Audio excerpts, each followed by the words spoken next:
नमस्कार दोस्तों, एक बार फिर आपके सामने। अब जबकि धनखड़ जी ने इस्तीफ़ा दे दिया, उनका इस्तीफ़ा स्वीकार कर लिया गया, वो अब राजनीतिक पटल से लुप्त हो चुके हैं। अब नए उपराष्ट्रपति की तैयारी, चुनाव की प्रक्रिया चालू हो गई है और शायद सितंबर में उनका चुनाव होगा।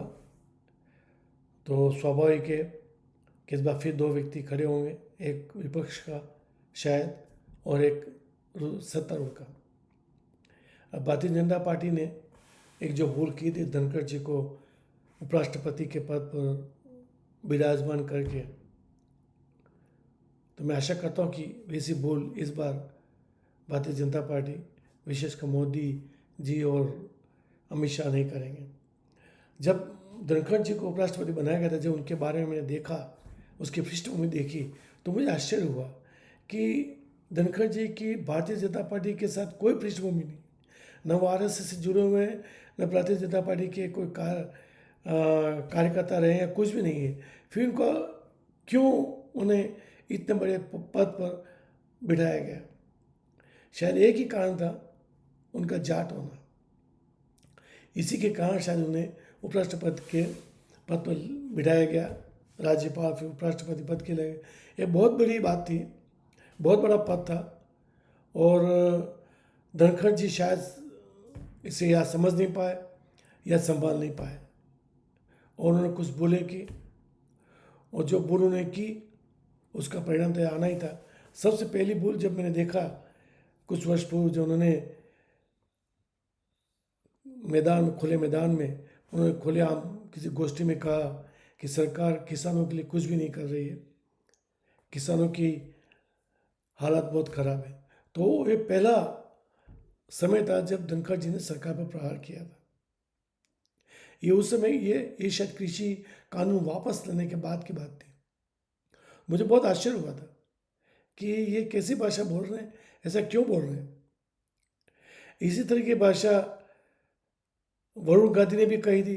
वो वो अचानक उन्होंने ऐसी भाषा चालू कर दी थी, पार्टी पे आक्रामक रहते थे, तो उनकी दशा हमने देख ली।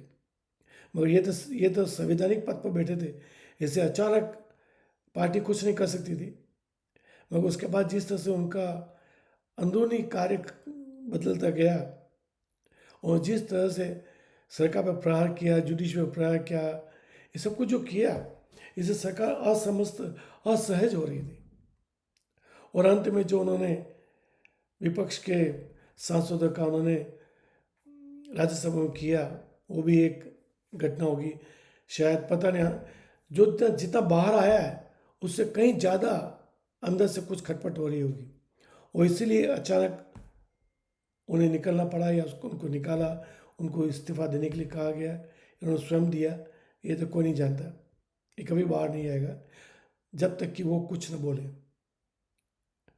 और मुझे उम्मीद है कि वो सत्यपाल मलिक की तरह नहीं करेंगे।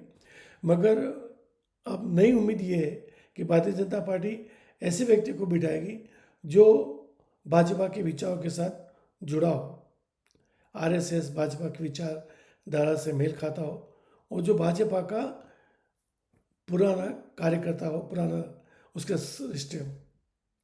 किसी को भी आप बिठा दोगे तो उनकी जो निष्ठा थी, धनखड़ जी की निष्ठा शुरू से किसी और के साथ थी। वो कांग्रेस के भी रह चुके हैं, तो स्वाभाविक उनकी निष्ठा कांग्रेस के साथ होगी, जैसे सतपाल मलिक की थी। उन्होंने भी यही किया, भाजपा के नहीं थे, उनको राज्यपाल बनाए रखा, तो उन्होंने वो निभा नहीं सके इस गौरव को, इस सम्मान को। और फिर उन्होंने जो किया उसको हम सब जानते हैं। धनखड़ जी ने भी ऐसा ही अंदर अंदर कुछ हो रहा था जिसका हमें पूरा ज्ञान नहीं है, और पूरा वास्तविक ज्ञान हमको मिलने वाला भी नहीं है। चाहे लोग कितनी भी अटकलबाजी करें, कितनी भी विमर्श खड़े करें, कितनी भी कहानियाँ लेके आए, मगर जो कुछ भी हुआ हमें पता नहीं चलेगा। मगर इतना जरूर है कि धनखड़ जी की जो भूमिका थी, पृष्ठभूमि थी, वो भाजपा के साथ मेल नहीं खाती थी, और अंत में वो बाहर आ ही गया। तो इस बार उम्मीद करता हूँ कि भारतीय जनता पार्टी ऐसे व्यक्तियों को चुनेगी जो भारतीय जनता पार्टी की विचारधारा से मेल खाए, उनके साथ पुराने रिश्ते हो, और जो निष्ठा बनाए रखे। बस यही उम्मीद करता हूँ। देखते हैं कौन आता है। धन्यवाद दोस्तों। चैनल को अगर आपने सब्सक्राइब नहीं किया तो प्लीज़ सब्सक्राइब कीजिए, आप फॉरवर्ड कीजिए, शेयर कीजिए। अगर वीडियो अच्छा लगा तो लाइक कीजिए और आप टिप्पणी भी कर सकते हैं, मुझे अच्छा लगेगा। धन्यवाद।